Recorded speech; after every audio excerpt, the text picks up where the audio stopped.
Okay, so you should see the slides up. All right, perfect. All right. Thank you, folks. Thank you for inviting us today to present our research today. Today, we're going to take the next 20 minutes to share key findings from our report, which launched this December and was commissioned by the Center for Cultural Innovation about the future of art education. We are an intergenerational research collective. Caroline, Dan, Eric, Jonathan, Luana, and Shruti. We are aged 23 to 53 and are students, faculty, and lifelong learners who are all engaged in the generative contradictions of higher education. We worked on this report together because we know that learning can be more joyful, generative, accessible, and caring. We are queer, and the majority of us are BIPOC. We ask questions like, where do creatives go to build careers where they don't starve or sell out? What learning spaces prepare us for equitable and entrepreneurial futures?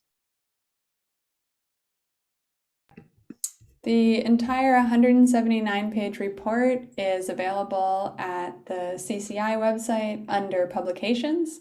And we want to give a special thanks to our peer reviewers. That's Nina Berman, Esther Choi, Steve Dubb, Noemi Gisbank, Ebony Gustav, Leo Huang, Lena Imamura, Amanda Parmer, Maliha Safri, Nathan Schneider, and Matthew Slatz, as well as the groups that took time to do workshops and interviews with us. Meerkat Media, the Basa Nujima Project, Double Edge Theater, the U.S. Federation of Worker Cooperatives, and Open Collective. A scan of the arts and culture landscape in 2021 reveals a growing demand for education and training about cooperative forms of enterprise. Right now, for example, artists are prioritizing peer learning about cooperatives across creative sectors, from anti-capitalism for artists, to architecture beyond capitalism, to artists dismantling capitalism, to Good School in Jakarta, to Mondragon, the cooperative university, starting an arts-based bachelor's. Creatives across the world are looking to understand the dominant economic system and to create pathways for shared learning and shared livelihoods together. And of course, this is not new, especially for our countries and communities' most marginalized members. For example, the First Peoples Fund reports that many Native artists learn more effectively through informal networks like peer and family-based training than through formal networks like institutional training. Formal training is not working for creative people on a number of levels, including that it's too expensive. 6 of the top 10 schools where parents take out the most Parent Plus loans for their children are art schools. And more than 84% of college-educated Black households in their 30s have student debt, up from 35% just 3 decades ago. And 69% of all art school faculty are hired on temporary contracts, and 33% of instructional staff experience housing insecurity. Educational injustice is in the news daily. From students organizing at Howard to Columbia, students are demanding justice now. There has to be another way to train generations of creative people to visualize, sing, dance, and feel into the futures we want. Right now, for example, 120,000 art students graduate each year. In addition to this annual crop of people graduating with arts degrees, 84% of people who make their primary earnings in the arts did not obtain a college degree. This means that over 1.2 million out of the estimated 1.4 million working artists nationally have figured out other ways to get the training they need to build livelihoods in the arts. Many artists have done this training informally, in community. So where might training happen that is both financially and culturally sustainable? Cooperatives or co-ops are democratic enterprises that are designed to meet people's economic and social needs. This structure, however, doesn't necessarily guarantee equitable inclusion of marginalized people, namely queer and trans BIPOC. Our collective accordingly highlights the importance of BIPOC-led creative cooperatives, that is, autonomous associations of majority BIPOC creatives united voluntarily to meet their common economic, social, and cultural needs and aspirations through a jointly owned and democratically controlled enterprise. These communities and spaces have offered and continue to offer ways to move from a place of institutional hegemony to one of self-directed, equitable art making. For example, cooperatives can be for shared work or shared purchasing of supplies. Often in worker cooperatives, artists come together to share clients and freelance together, which is how Meerkat Media Co-op started.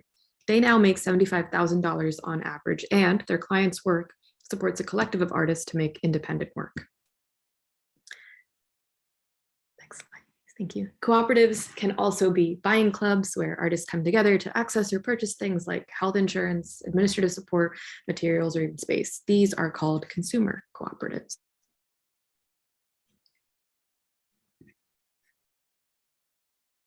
While many people have no idea what a cooperative is, they actually generate $654 billion in revenue, and 1 in 3 Americans are co-op members.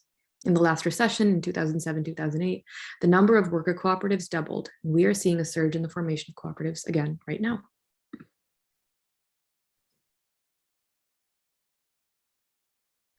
In cooperatives, creatives can learn technical artistic skills alongside racially just and solidarity-centric business practices by following internationally recognized principles.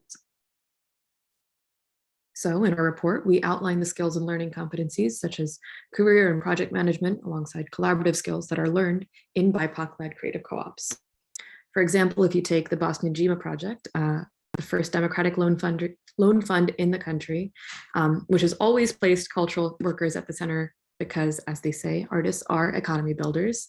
At Boston Ujima, members meet in arts and culture organizing micro-learning pods and share skills, start creative projects individually and together, share works in progress, all in all reinforcing cognitive skills in digital, creative technology, work ethics, and problem solving.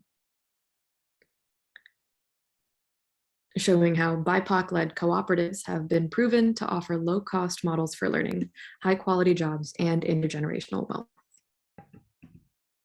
For example, we know that the arts and culture sector is huge, with $32 billion in exports, that it's 5% of the GDP, and that 38% of BIPOC-owned businesses in the US are in the creative economy.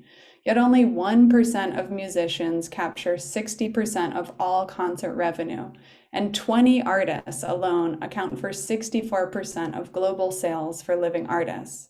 The impact of more cooperatives in arts and culture would be huge, as more creatives will be able to capture the value they generate. For example, 59% of people employed in worker cooperatives identify as people of color. Worker owners have 22% higher median income from wages than their non-owner peers. And lastly, if every business in the US became worker-owned, the median wealth of the bottom half of Americans would increase by 4%.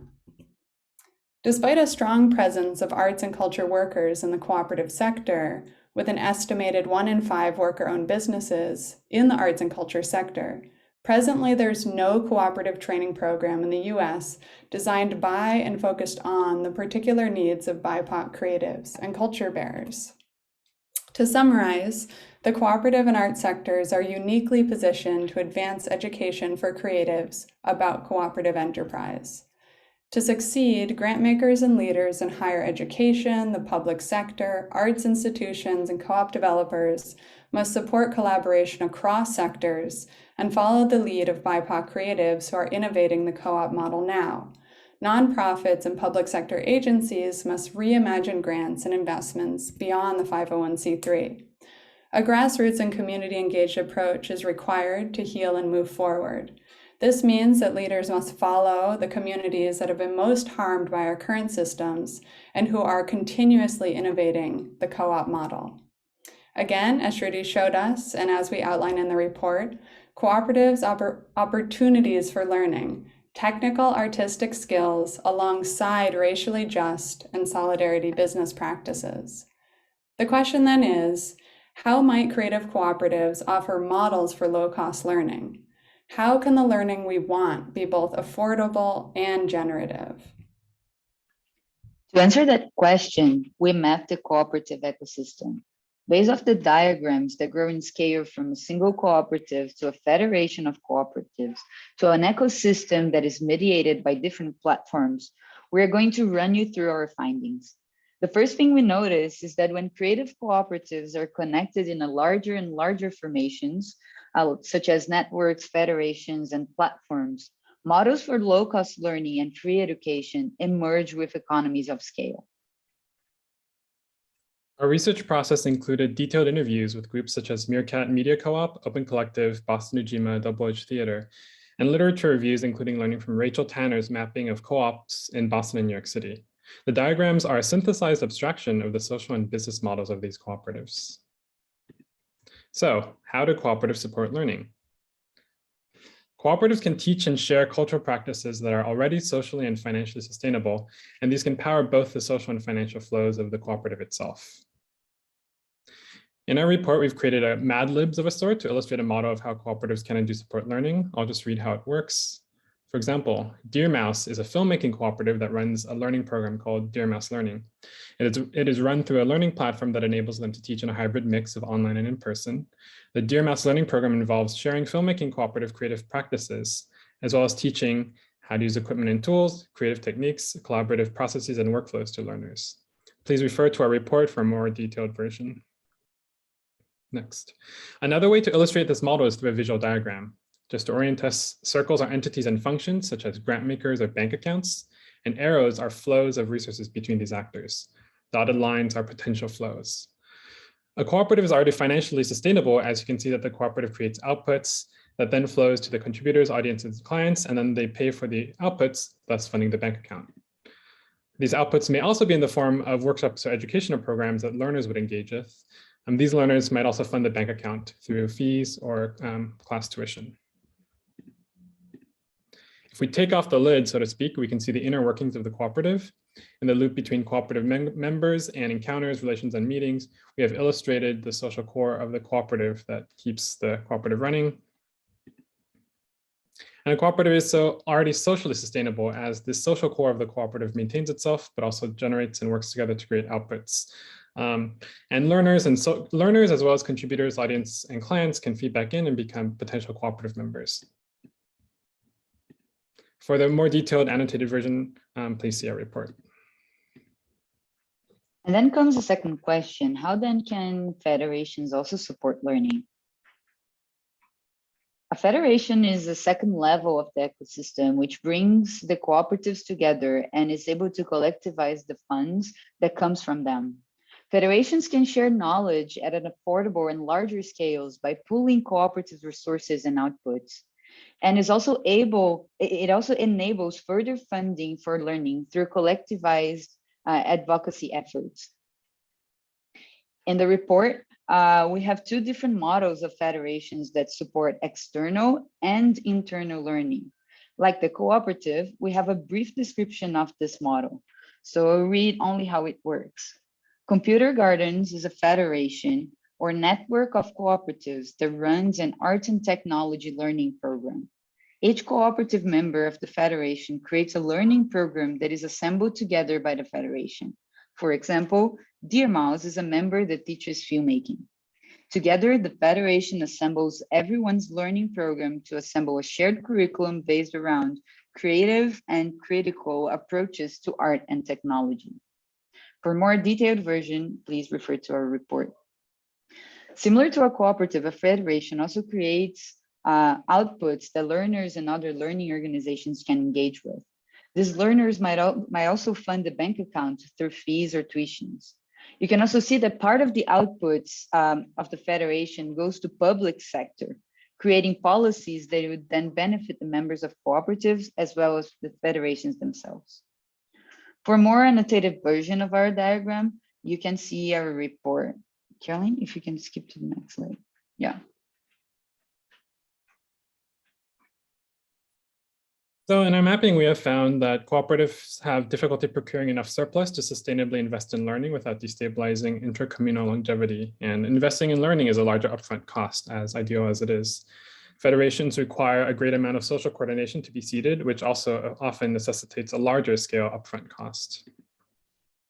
Ultimately, these individual models are only as strong as the ecosystem they belong to.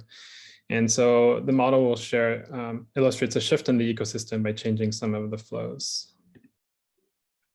Through the addition of these diamond-like pieces, we can create a woven ecosystem.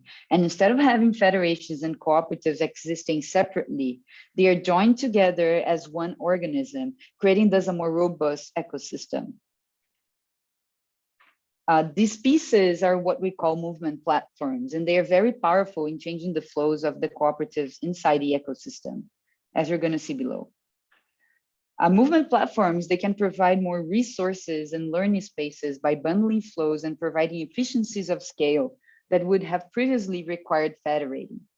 It also enables many forms of cooperative participation, which expands the scope and reach of many learning communities. To understand how it works, we'll share an example of operation and then open up the lead to see the insides. As you can see, the movement platform exists between two different entities. From a specific flow coming in this case, money, and passing through the movement platform, it is duplicated and then it arrives at the cooperative as both money and services. This is particularly special because it is serving multiple entities within an ecosystem, meaning that duplicated labor can be avoided through the services that are provided by the platform. Hence, there's more efficiency and surplus inside the cooperative itself that can be invested in other aspects such as learning. And you might, movement platforms are very akin to platform cooperatives, which you might know already. We use movement platform as an umbrella term to indicate that many platforms, such as excuse me, such as assembly spaces, are also non-computational and exist offline. So if we kind of take the cover off and see how the platform works, we see that movement platform has a cooperative core inside of it that both develops the platform itself and potentially provides services for the platform. And we see that movement platform has a cooperative, a platform will receive resources and money from the left, both funding the cooperative and distributing different outputs and money. We can imagine this as a kind of flow transformer in the language of our diagram. And this is better explained with some further examples. Oh, sorry, could you go to the previous slide? Here we have some examples of what these platforms can do.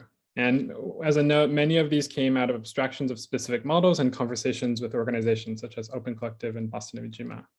So there are many different potentials for these platforms: participatory budgeting platforms, learning platforms, financial and admin platforms, output and distribution platforms, community assembly platforms. But in regards to learning, there are two specific platforms we could focus on. And those are the learning platforms and the community assembly platforms. The learning platforms can integrate and compile learning in one place and then distribute it more easily for learners. And the assembly platforms, on the other hand, can help facilitate online and in-person community meetings and support voting and decision-making platforms on a larger scale.